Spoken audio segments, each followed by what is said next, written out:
Yeah, Rick, well, it took 1984 when I came to the Bee, you were already there. I was there. My journey there had a lot more addresses in front of it than yours did. You came from the Fresno Bee after graduating from Stanford. You had to stop it before that. Salinas, I think, in my in hometown. Salinas. I started my career when I was about 10 years old and could fold papers at my dad's weekly because it was a family affair in Bay St. Louis, Mississippi. A small, beautiful town on the water, the Gulf of Mexico. And my dad bought the paper. My dad, who was a politician, but he bought the newspaper in 1940 when the previous owner died. And as I say, we all kind of worked there. He had 7 boys and 3 girls in our family. So I grew up with 9 siblings. And on Wednesday night, all the boys were down there who were old enough. All the boys were down there either folding papers, printing papers, or coming in on the weekend to do job work, because I learned how to type on a Western Union machine because we had the Western Union franchise, and there was a big machine there in the front office. And anybody who's familiar with Western Union at a certain age, most kids don't know what a Western Union is or what a telegram is, but back in those days, you had to hit it real hard to make it type. So, and I taught myself with 2 fingers, which I still type like that, because I never took typing lessons. And you had to hit it extremely hard. And I still do that. And it was great for a typewriter. It's not very good for a computer, but I learned how to type that way. And then gradually, my dad died at the age of 51. My dear friend and your dear friend, Tim McGuire, when he wrote a piece about me for the AS and the Bulletin when I was elected president of the American Society of Newspaper Editors. He said that my career was born out of the death of my father. I never thought about it that way, but in some ways I guess he was correct, because I dedicated myself to newspapers. I worked, after my dad died, one of my sisters took over for a while, and then my mom sold the paper. And a wonderful man by the name of Stan Albertowski, who was a great journalist, and he came in, he and his brother Mel Albertowski, and Mel later became managing editor of the Riverside, California paper. And I remember when I was elected president of the California Newspaper Editors Association, and we had a banquet, and the outgoing president was Mel Albertowski. And I was coming in, I said, how can 2 people who met in Bay St. Louis, Mississippi, end up being presidents of the California Newspaper Association back to back, what we were. But anyway, I worked for Stan, and Stan taught me an enormous amount. He had been assistant sports editor of the United Press at the time, and he was from New Orleans. He and Mel grew up in New Orleans, and he wanted to own, like many journalists, wanted to own a weekly newspaper. So he came to Bay St. Louis, bought the paper, and I had this great opportunity to learn from my really first great mentor, other than my father, from Stan, who was the go-to guy at UP when they needed a rewrite man on big events. So Stan taught me a great deal, for which I will be forever grateful. He went on, he sold the paper several years later, and then he went on to be managing editor of the New York Post, and then a big position at ABC News.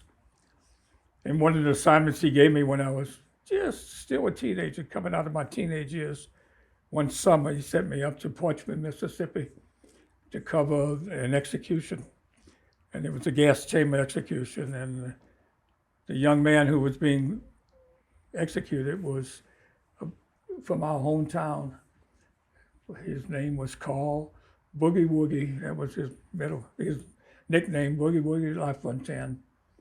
And he had been sent to prison for breaking and entering, and then he killed an inmate. Probably in today's environment, he would have gotten off, because I think he was probably attacked and defended himself. But there, he was committed and got the death penalty. So I went up to cover the first airplane ride I ever had, also with the Mississippi Highway Patrol, a little 2-engine plane we flew to Parchment, Mississippi. And if you read some of John Grisham's books, you knew about Parchment. Oh, it was a terrible place. And I will never forget that experience because Boogie Woogie and I had a one-on-one conversation for about an hour right before he was to go down death row. And I remember he smoked cigarettes. I smoked at that time, a long, long time ago. I quit many, many, many years ago. But he took, like we used to do when we were kids, he put them underneath on his T-shirt underneath. I said, what are you going to do with those? He said, they might not have cigarettes where I'm going. So I said, okay. And then a little later, we walked down death row, and there were probably 6 or 7, all but one were black prisoners, one white prisoner, who I recognized because I covered his trial back in Hancock County. Was Boogie Woogie black or white? He was white. Okay. He had killed a guard escaping from jail, and he was on death row. And the black prisoner started singing "Swing Low, Sweet Chariot." And I thought I was in a Jimmy Cagney movie. I couldn't believe it. And then when we got into they put the young man in the gas chamber, they began to sing "When the Saints Come Marching In." And the priest, he had converted to Catholicism, which my hometown was very heavy Catholics. And the priest had given him a rosary to hold. And they said prayers, and they closed the door, and they dropped a pellet. And when they opened the door, and they opened his hand, he had squeezed so hard, he had convulsed so, and he crushed the crucifix. He just bent the crucifix that was in his hand. So there's no easy way to kill people, no humane way to kill people. And my position on the death penalty has been changed ever since that moment. It was before, but much more reinforced then. But from there, I had a wonderful career before I got to the Bee. I ended up going through intercession of a great friend, H.L. Stevenson, who was with UPI back in those days in Jackson, Mississippi. Ended up getting me a job at the Jackson State Times in sports.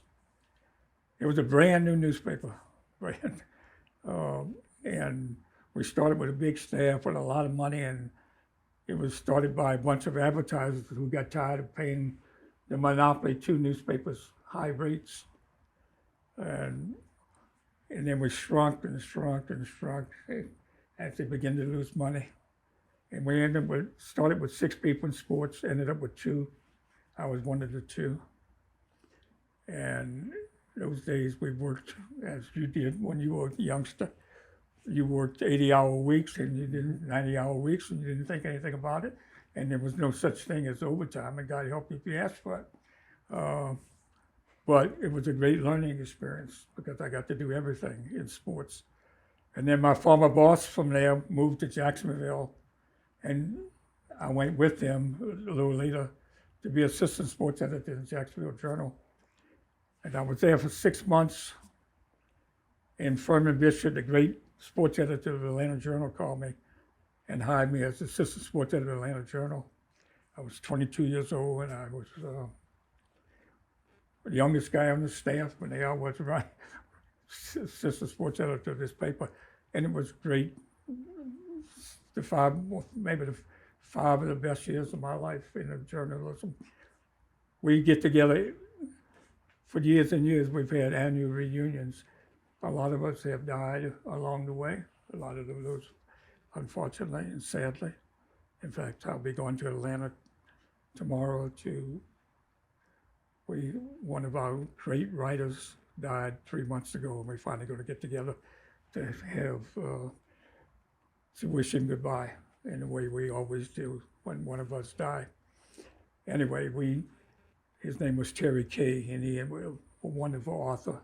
He's written about, I don't know how many books, and many of them have been turned into movies. But from Atlanta, I spent 5 years there, and also while I was there, I met the most beautiful woman I've ever known. My wife, Bee, she was a student at Oglethorpe University, and I went to the coach. She worked as a secretary for the coach, basketball coach. And I went there to visit him a number of times because he was a good friend. And he hired this young woman, and I met her in his office. And that was probably in February 1961. In August, we were married. It was very fast, but when my wife died in November 2019, we had been married for more than 58 years. So it lasted, and it was the luckiest day of my life. That's what I always say. But from Atlanta, I worked for Cox there, and I wanted to get out of sports because it was my dream was always to be an editor of a newspaper. But my route there was not where it was going to take me there. So, and B and I had gotten involved with a young politician who ended up being elected congressman. He beat an old-time racist who had been the seat that was held by John Lewis later in life. Charles Weltner won that seat. Charles' great-great-grandfather was General Longstreet. He was Charles Longstreet Weltner, but he was the first Southern congressman, only Southern congressman to vote for the Civil Rights Act. Anyway, I left the paper and went to work for Charles as a legislative assistant, as his press secretary and other things. But I knew that wasn't my career. And then Cox newspaper in Dayton, Ohio, the same company I'd worked for, offered me a job to come be Sunday editor. And through the years, I ended up being a managing editor of the Dayton Daily News. When Cox bought the Palm Beach Post in Florida, they asked me to go down to be editor, and I went to 1969. And it was the first computerized newspaper in the United States. The man who had owned it previously loved machines and loved all that kind of stuff.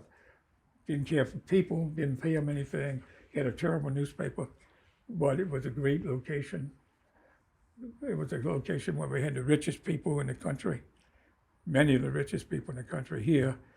30 miles away in the same county, the poorest people, the largest migrant population outside of California in Palm Beach County, Florida. Most people don't know that.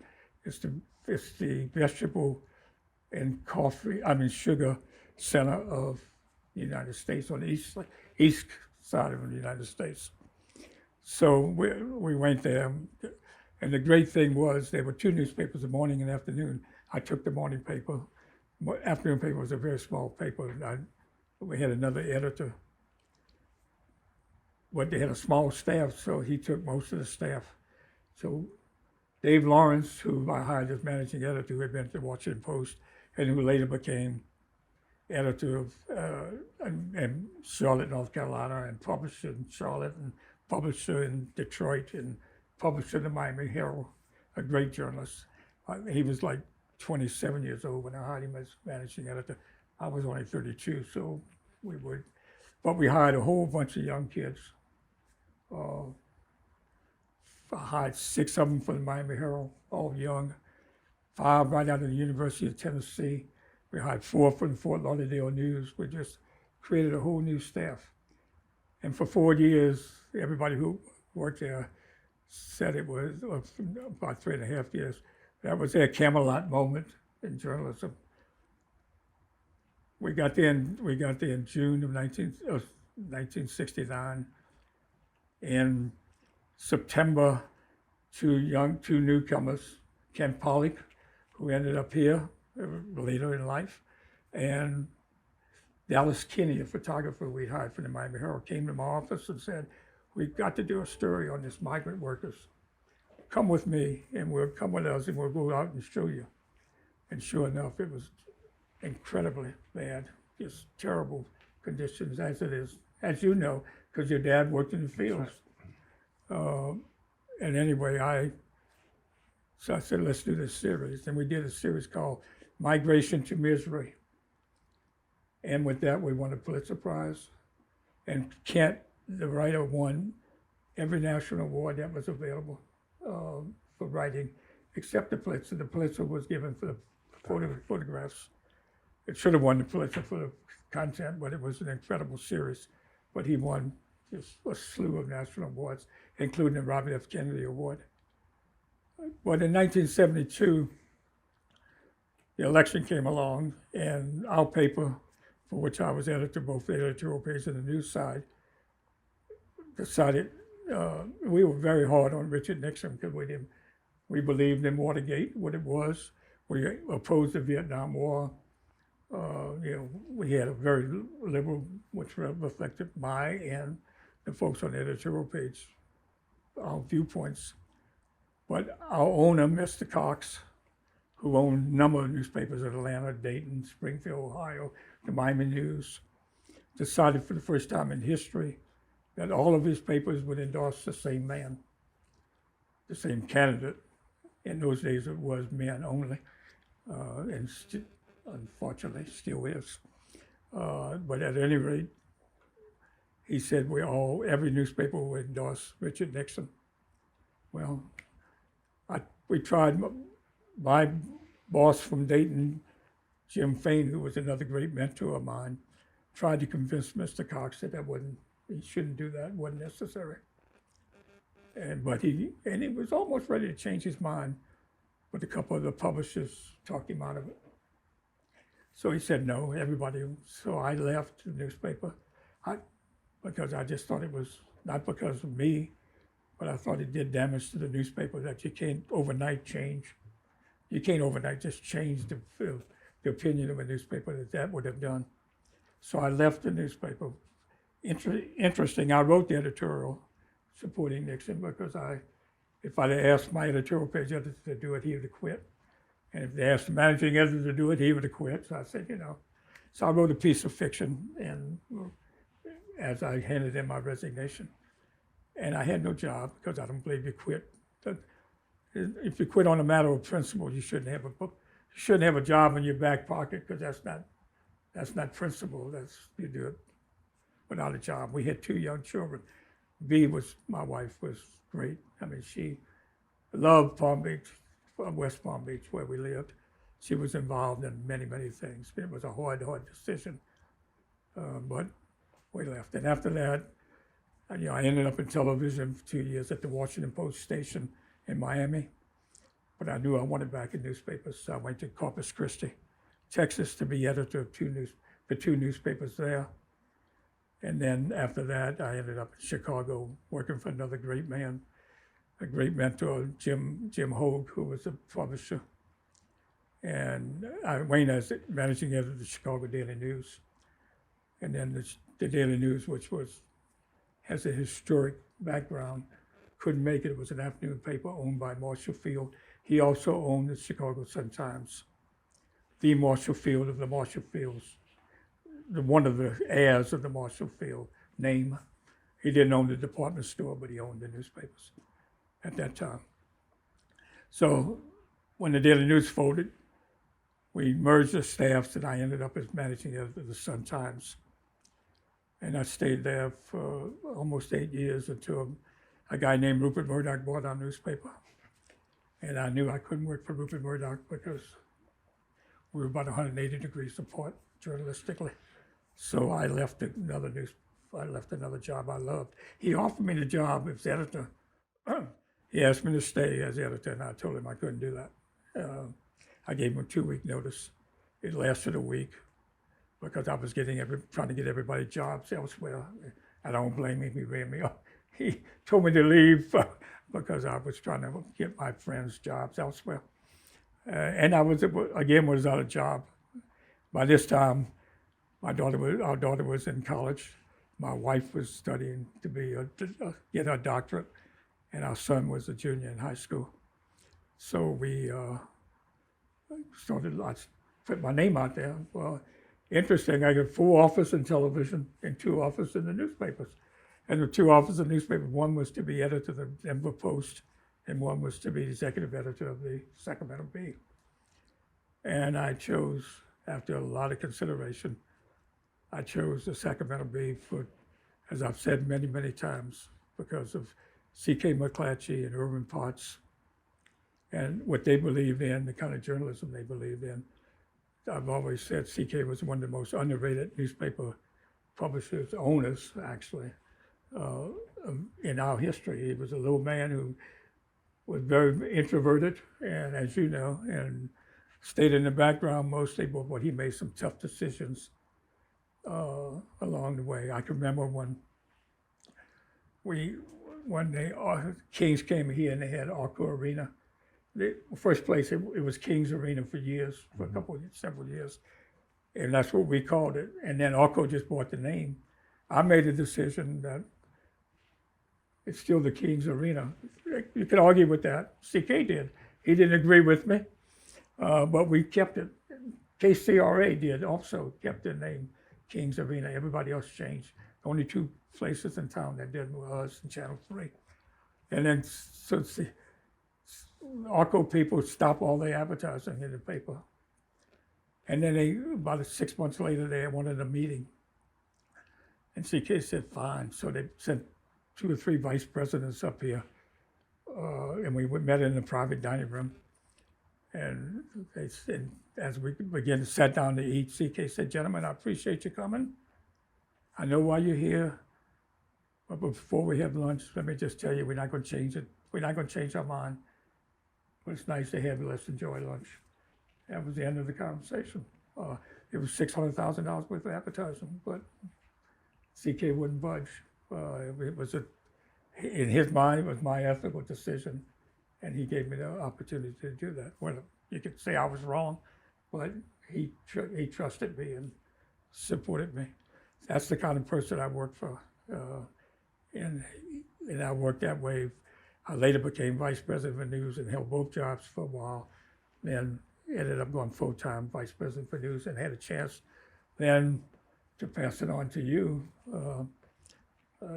And at the time we brought in, as you know, we increased the staff from probably double the size of the staff. And again, brought in people from all over the country.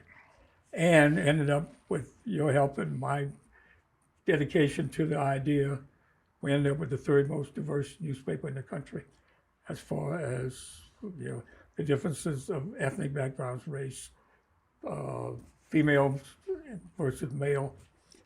We were the third highest in the United States.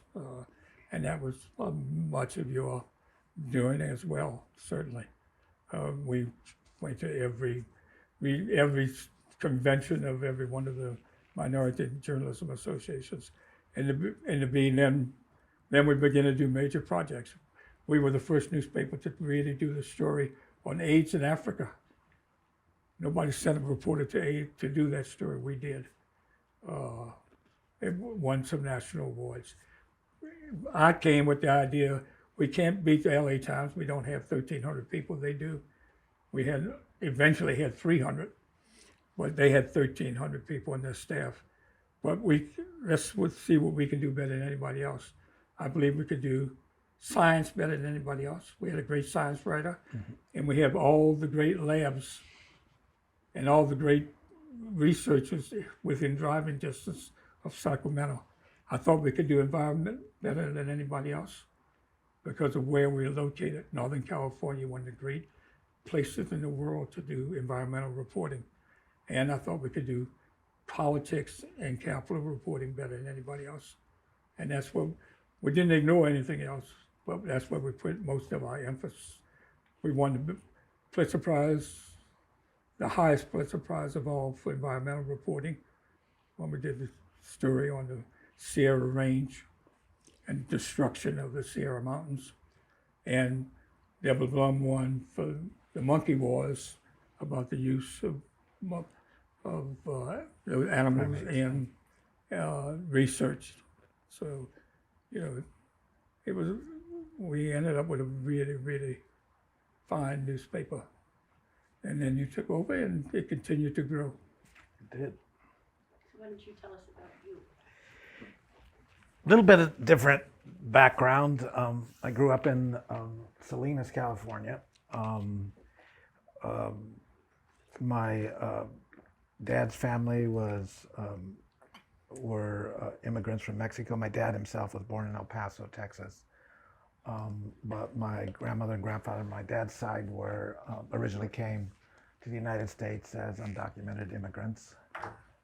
They got their papers, and got green cards. And during the Dust Bowl years, they moved to Salinas, California, where my dad grew up, and the family established themselves in a very Mexican enclave of Salinas. My grandparents lived in the United States for 50 years and could barely speak a word of English. You didn't have to speak English growing up in Salinas, California, because what they did was basically work in canneries, in the fields, in speckled sugar factory. And so they were laborers on that side. My dad was a high school dropout. And when we were small, he worked as a garbage man, where you used to have to carry the garbage can on your back and going into everybody's backyard. And we remember that because he used to pick my brother and me up. He had open air truck actually back there, and he'd pick us up at 4 or 5 in the morning, and we'd go every now and then we'd go on the garbage truck with him. No safety involved, but we would go with him. And on weekends we would go to the open garbage dumps to look for scrap metal, because if we found copper, wire, aluminum, brass, and then sold it as scrap metal, that would be the money we used to go on vacations. And so, we didn't know we were poor. I once had a reporter who thought it was really cool and fun to go dumpster diving to look for food in dumpsters. Well, when we were small, we used to go do that because that's what let us eat. And we'd go look for bent cans and that the grocery stores would throw away, and my dad would put us in the dumpsters and say, "Hey, go look for the bent cans before I dump the stuff in the back of the truck. Go in there." And this is one of the reasons he picked us up, is we'd go into the dumpsters. And so we were poor, but we didn't know we were poor. Very, very, very fortunate to grow up the way I did. We lived in this little sheltered kind of neighborhood where I had cousins living on both sides of me. My mom's dad and mom, my grandparents across the street. They had a duplex. They had a cousin living back there. They had a cousin living next door. Had aunt living 2 blocks away. And eventually, my mom's mom ended up moving 7 houses down while my grandfather was a military man and he was in Vietnam. And so we were always, when they were working, there was always somewhere to go, always a family member. And we stayed out of trouble because everybody would see us. I mean, they'd always come back and tell if we were doing something wrong. My mom's family were Russian German immigrants from who lived and grew up in South Dakota, and eventually, we got back there, and I got to meet that side of the family just once, but we went back to South Dakota in the 90s, and I took my mom and dad to go meet that side of the family. But her dad died of strep throat when she was like 6 years old, and her mom remarried a military man who adopted her, and they had 3 other kids, three other daughters, and they moved all around, and they ended up in Salinas at Fort Ord. And that's where my mom met my dad. My mom was very smart. She was a salutatorian in her class, and she got set up with my dad, the high school dropout, on a blind date. And eventually they fell in love, but didn't go over really, really well with my mom's parents. They kicked her out of the house. because she told him she was engaged to my dad. And my mom was placed by my dad's parents with a Mexican family who spoke little English. And so it was a long courtship, 2-year engagement. My mom lived with that Mexican family, learned how to speak fluent Spanish, learned how to cook like a Mexican mother, and became as Mexican as anybody. So that was really our cultural background, my brother and I, and that's how we grew up. So it was really interesting because she still had her part of the culture, and then we had my Latino culture, and that would actually serve me well throughout my life. When we grew up in an area where there was gangs. In those days, the gangs didn't have guns; they had brass knuckles and stuff. But you still get in trouble. You can still get in trouble. But I was able to maneuver really well in between the folks I grew up with in the neighborhood and the classes in junior high and high school and stuff. I was a really good student from an early age, but I could still remember they used to make students in the high class and the low class in my elementary school, and in the high class was almost all white, and in the low class was almost all the Latino and African American kids. And there were 3 Latinos in the high class, and I was one of them. And that happened all the way through. And when I got to 7th grade, because of the school I came from, they put me in all the low classes. And my mom was a wonderful, wonderful mentor of getting me to study. She would make me read 3 or 4 books a week. And so she was incensed because I came home and said, "Man, these classes are too easy."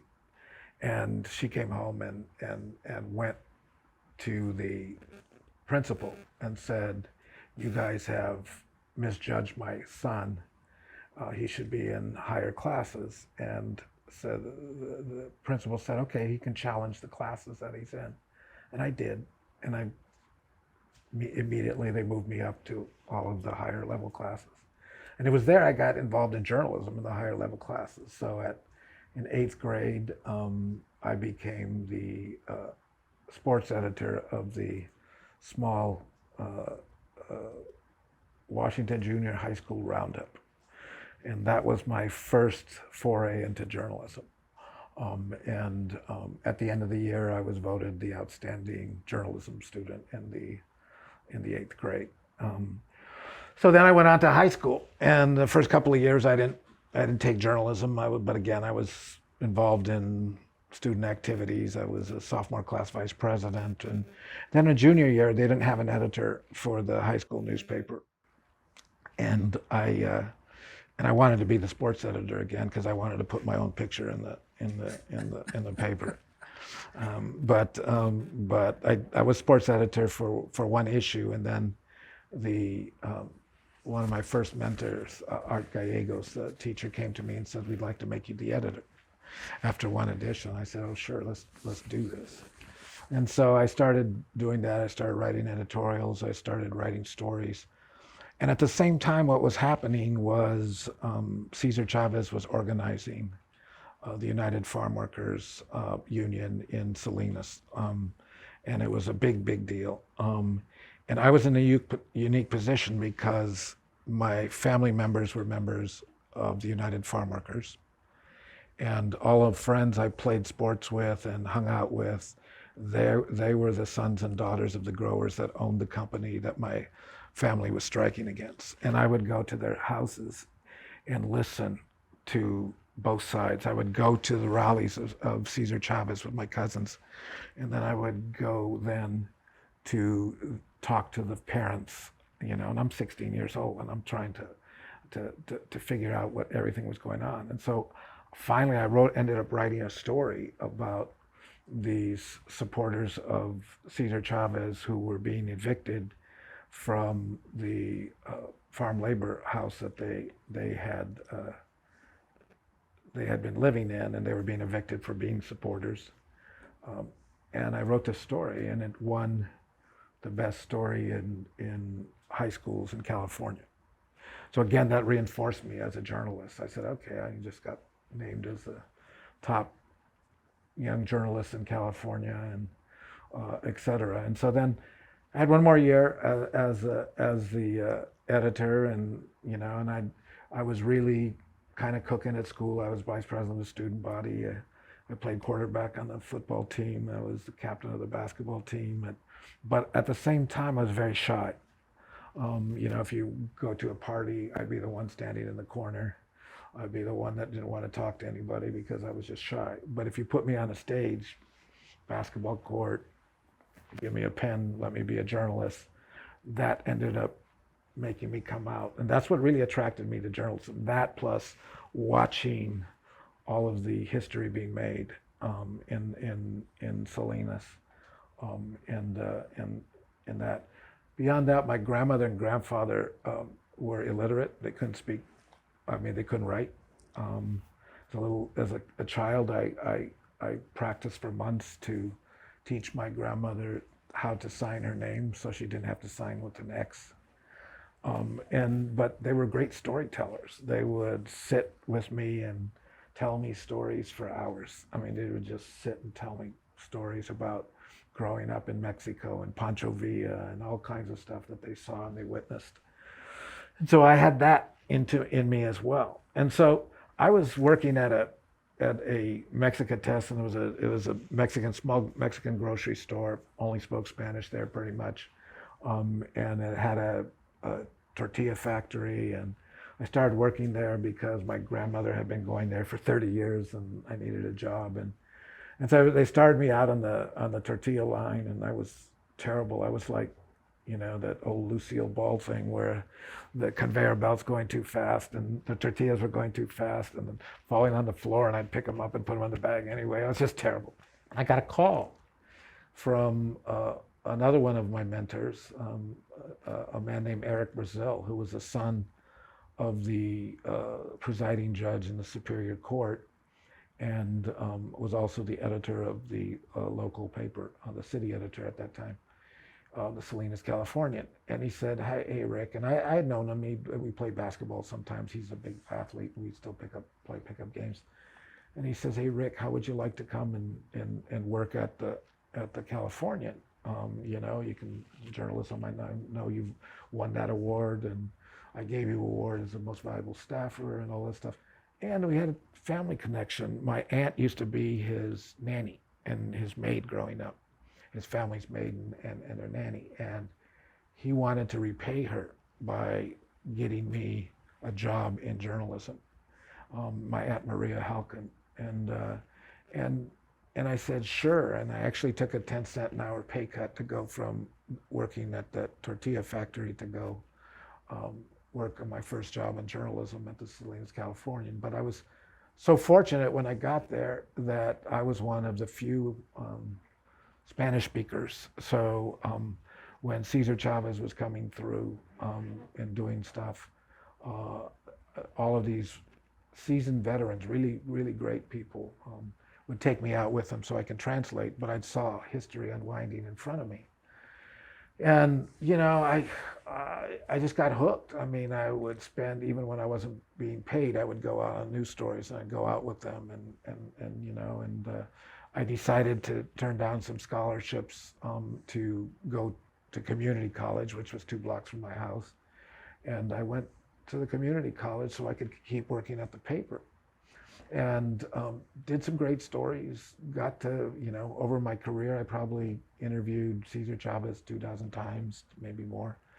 Got to know him really well. Well, not really well. Got to know him well by journalism standards, because he was a little bit, didn't talk to journalists that much unless he had to and on purpose. But he was I saw all of that unfolding, and I just got hooked by it. And so at the end of graduating from community college, I ended up getting into Stanford, and I ended up going there for my last 2 years of college.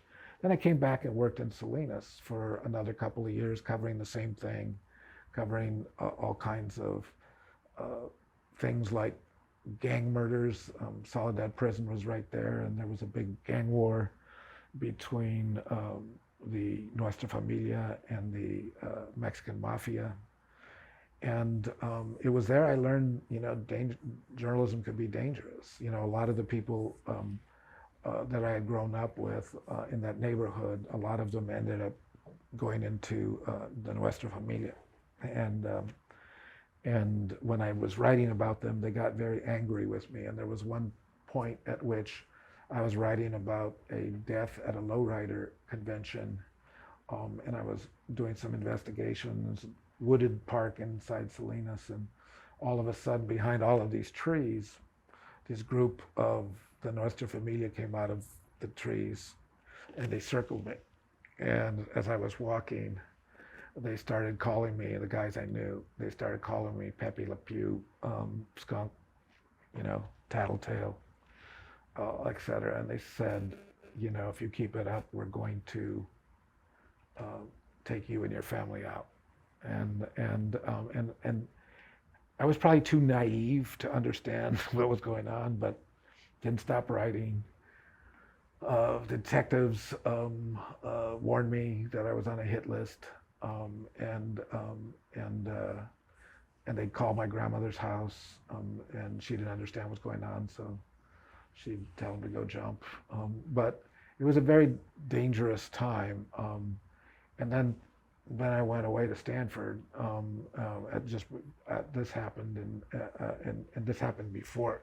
And then I came back, and I started working more on the field stuff, again, agriculture, and then I ended up getting a job at the Fresno Bee. And I was at Fresno Bee for 1 year, and then I got a Rotary Foundation fellowship to go study in Mexico. I thought I wanted to be a foreign correspondent. And while I was in Mexico, studying at the Autonomous University of Guadalajara, I found the academics to be really bad. So what I really did was hop on buses and travel all over Mexico and end up writing freelance stories and stuff from all over Mexico. Every weekend I would leave and go, I went to, 26 states I think I went to, just by bus, mainly by bus, because I didn't have a lot of money. And on one of those trips, I ended up going to a place where they had this beautiful black pottery, and I wanted to buy some. And I was at this fountain where I saw this woman, and she was crying, and she was a nurse. I mean, she had nurse gear on and everything. And I actually just walked up to her and said, "What's the matter?" And she said, "I feel helpless." She said, "Every time I cure the kids of amoebas in their stomachs from drinking the water, they get sick again. And there's nothing I can do." So I wrote this long story, series of stories that the Fresno Bee ran. And then after I got back, one of the guys from the Clovis Rotary Club called and said, "We'd like to help that city. We have to do a project that you wrote about. Can you give me all the contacts?" So they got all their engineers that were in Clovis, and to their credit, they went down and they installed a potable water system, and I thought, that's great, man. And I figured out, I really had impact with the story, and that's what drove me as journalism, is to try to help those people who needed the help the most. Well, let's fast forward. I'm now president of the American Society of Newspaper Editors, as Gregory was. I was now editor of the Sacramento Bee, and I get a call, and my assistant comes in and said, "There's a lawyer on the line from Fresno. He wants to talk to you." I'm thinking, wow, man, we're going to get sued or something, but okay, put him on. And he starts off, and I still remember what he said. He says, "You probably don't remember me, but I've thought about you every day for the last 10 years. And I said, and he said, "Remember that the water system in Mexico?" And I said, "Oh yeah, okay, now I remember you." He said, "Yeah." He said, "Well, she's retiring. The nurse is retiring next week, and we wanted to invite you down to her ceremony." And I said, "Well, I'm not going to be able to make it, but thank you for thinking of me." And he says, "But there's something else you didn't know." He says, as a result of your story and the success that we did, Rotary adopted bringing potable water to as one of its service goals throughout the world. And now there are tens of thousands of potable water systems because of that one story that you wrote. And I'm thinking, wow, you know, if I don't do anything else in journalism, I said that's great. I mean, that's what I got into this business for. And so, you know, those were the things that drove me. I mean, I came from a different background. I was driven by social justice issues. I was driven by trying to stick up for people who didn't have things, and I continue to do that. I'm as a professor at Arizona State. But going back to how I became editor, you know, Gregory and I had this great relationship. Now, it wasn't always, it was a little rocky in the beginning. I was the head of the newspaper guild, or head of the grievance committee, and Gregory and I in the negotiating committee. Yeah, I want to know where that little piece where you stood in the corner and didn't say anything. That I know. Yeah, I never knew that. I outgrew that. But it, you know, over the years we gathered a mutual respect, and you know, it's like, I remember Gregory once telling me, you know, he was laughing. He says, but I imagine there's some truth in that. And he said, you were one of the few people in that union that we feared because people would follow you. And you know, and it was a hard transition to go from being one of the people to management, and it wasn't always easy. But you know, I went through a lot of steps. I came from the Fresno Bee. I came to the Sacramento Bee, and I was here when Gregory got here. I'd been there for about 3 years. When Gregory got here, I was reporting in the Capitol Bureau, and then been promoted through a period of time. I became an editorial writer. CK selected me to become one of his editorial writers. I went back to become the assistant bureau chief in the Capitol Bureau. Then Gregory and Peter Bhatia promoted me to be assistant managing editor. I did columns, I recruited, and ultimately Gregory offered me the managing editor's job. And it was, if he hadn't offered it to me, and I don't know if he knew this, but I was being recruited by the New York Times to become the assistant editorial page editor of the New York Times. And I told the recruiter, I'll go if I don't get the managing editor's job. And so I got the managing editor's job, and I was his managing editor. We worked, I thought, really well for 5 years together. And then I became the editor when Gregory moved to corporate full-time, and I was named editor by the publisher then, was Janice Heafy, but Gregory had a lot to do with that. And we did a lot during those 9 years as editors. We built on what Gregory did, and we became more of a regional newspaper. We merged the neighbors editions and set up bureaus in Roseville, Elk Grove, Folsom, West Sacramento, and we had offices all around. We built the staff up to about 300. We won many of the nation's highest journalism awards, and we were really cooking. Our circulation reached over 300,000 daily, over 360,000, I think, on Sundays. Our staff reached about 300, and it was, as you say, it was the golden ages of the Bee and of McClatchy. Yeah, I remember the day we hit 300,000, and I and also remember the day we were talking about CK earlier. We sat again in the private dining room, and Frank Whitaker, who was the general manager then, who had replaced another man I really admired when I came here, Bob Barley. Mm-hmm. And Bob went up to corporate to be sort of executive vice president for Irwin. But we sat in there, and Frank and I had put together this plan where we wanted to try to get some childcare help for the people on the staff, and we told CK, you know, there really is a need there. And CK took about 1 minute and said, let's do it. And we had built that place across the street where our people who had children could go Yep. And they had to pay for it, of course, because we leased it out to professional childcare people. And we also built a gym at that time. Built a We had gym. a gym where people Had an could go on-site work doctor. Had an on-site doctor. out, and an on-site doctor and nurse, Cafeteria. which was in a cafeteria, which was run again by some outside people. No other newspaper in the country had ever thought about that.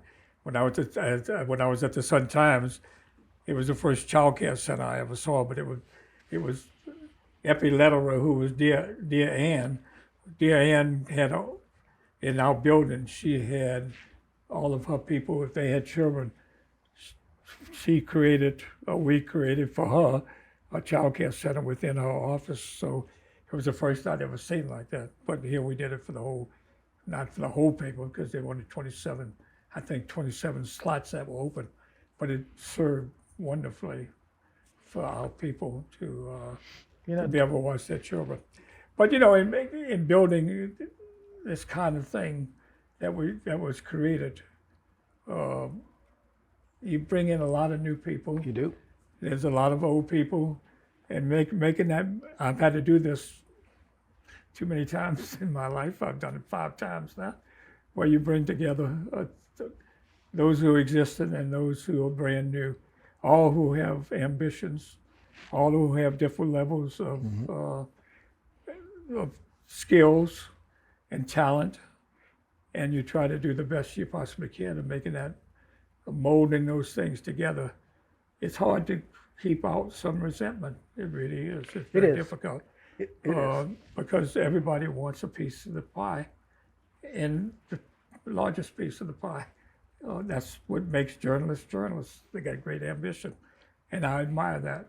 But at the same time, there are people who rise to the top, and those who don't quite get there. Others who rise to the top and still aren't happy, but they do get there. And we've had some very talented people. To me, in my career, I've hired 5 managing editors. 4 of those managing editors have been president of the American Society of Newspaper Editors. Dave Lawrence, Tim McGuire in Corpus Christi, and Peter Badia here in Sacramento. So 2 Sacramentans and 1 in Corpus Christi and 1 in Palm Beach. Tim asked me once when he was doing that story, he said, what do you think your legacy is going to be? I said, I didn't think about it. I hope I'm around long enough where I can create a little more legacy. This was way back in 1995. And I said, well, I hope if I have a legacy, I hope it is that the people who I hired and helped bring along have really done well. And at last count, I think it was 39 people who worked with me. Most of them I hired had either become managing editors or publishers. True. I never did the count, and but I don't have newspapers that many. in newspapers across the country. I don't have that Or many. on television, because I did have some people in television. No, I think that's And that's really important. if there's any legacy I would like. You have a bigger legacy than that.